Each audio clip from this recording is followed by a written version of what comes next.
ભાઈનું કામ મને એવું લાગે છે કે રૂટીન અહીંયા સુપરવિઝન કરવાનું પ્લસ અહીંયા કોઈ હોય તો એની પાસેથી તોડ પાણી કરવાનું આ કામ આ ભાઈનું હોઈ શકે. હા, મારો ફોનમાં બેટરી ડેડ થઈ ગઈ એટલે આ ભાઈ છે. અમારી ગાડી પહેલાં સામેની સાઈડ ઊભી હતી.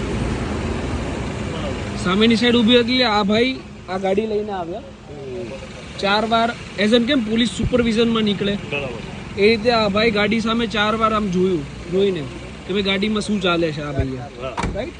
પછી આ ભાઈ ગાડી લઈને આગળ ગયા એટલે મને થોડું ડાઉટફુલ લાગ્યું કે આ ભાઈ પોલીસમાં હોઈ શકે નહીં. એટલે મેં ગાડી આગળથી યુટર્ન મારી. આ ભાઈ અહીંયા ઊભા રહ્યા હતા આ ભાઈ, એટલે મેં અહીંયા ગાડી ઊભી રાખી. એટલે આ ભાઈ પાછા અહીંયા આવ્યા મારી ગાડીની પાસે. અને હું પાછળની સીટે બેઠો હતો, એ ભાઈને ખબર નથી હું ગાડીમાં હતો. એટલે આ ભાઈ પાસે જઈ અને વાત કરે છે. એટલે એમને એવું કીધું કે હું PCR 65માંથી છું, બરાબર.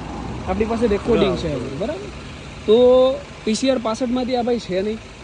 આ ભાઈ પોલીસમાં પણ છે નહીં. ગાડીમાં નંબર પ્લેટ પણ નથી. ગાડીમાં દંડો રાખ્યો છે.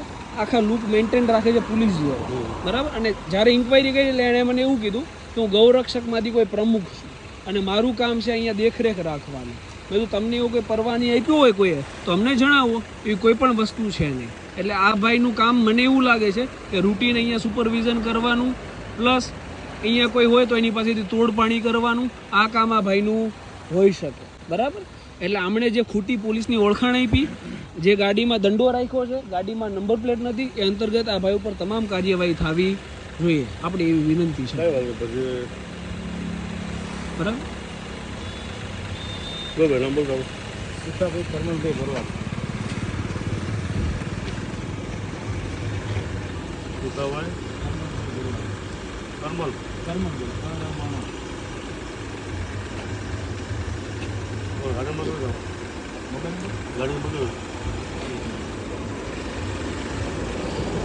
ગાડી એવી રાખે છે કે ગાડીના નંબર પ્લેટ એમને ખુદને ખબર નથી.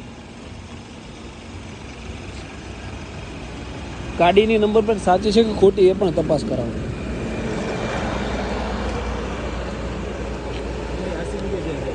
આરસી બુક છે ને? હા, તો આરસી બુક જ આપો ને એટલે ડાયરેક્ટ લખી લેવાય.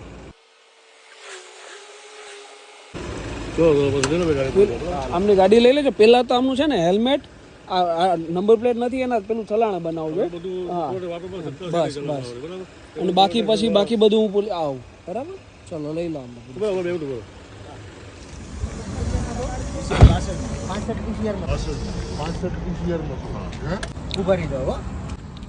ગાડીમાં કેમ નંબર પ્લેટ નથી તમારે? હું ગૌરક્ષક પ્રમુખ છું, ગાડી નંબર નથી રાખતો. PCR 65 માં છો એમ કહો ને? તમે પોલીસમાં છો એવી ઓળખાણ આપી ને? PCR 65 શું થાય?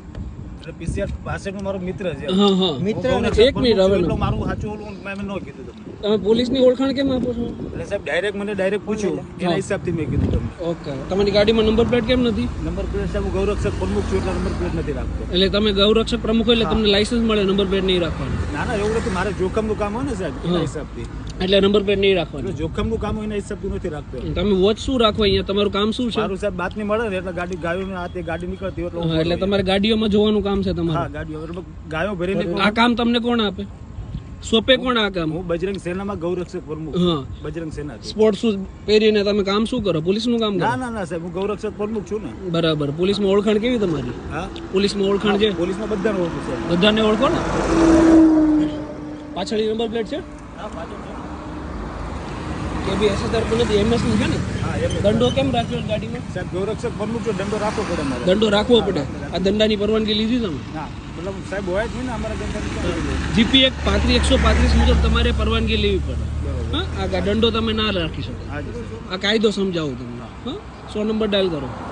અને ગમે ત્યારે વાહન ચાલકો આગળ મનમાની ના ચલાવો. નામ શું તમારું? મારી વાત સાંભળો સાહેબ. મને નામ શું તમારું? સુખાભાઈ કરમણભાઈ ભરવાડ. સુખાભાઈ ભરવાડ. હા, વાહન ચાલકો આગળ મનમાની ના ચલાવો. તમારે 4 વ્હીલ ગાડી ઊભી હતી ને? નથી મેં સાહેબ. સાંભળો, આ 4 વ્હીલ ગાડી ઊભી હતી ને, તમે 3 વાર પાછળ ફરીને જોયું ગાડીમાં, રાઈટ? એટલે આ રસ્તા ઉપર ગાડીઓ જેટલી ઊભી હોય એનું સુપરવિઝન કરવાનું કામ તમારું નથી. સાહેબ મેં કીધું કોઈ ઓળખીતા ભાઈ છે એના હિસાબથી મેં જોયું છે. હા, એટલે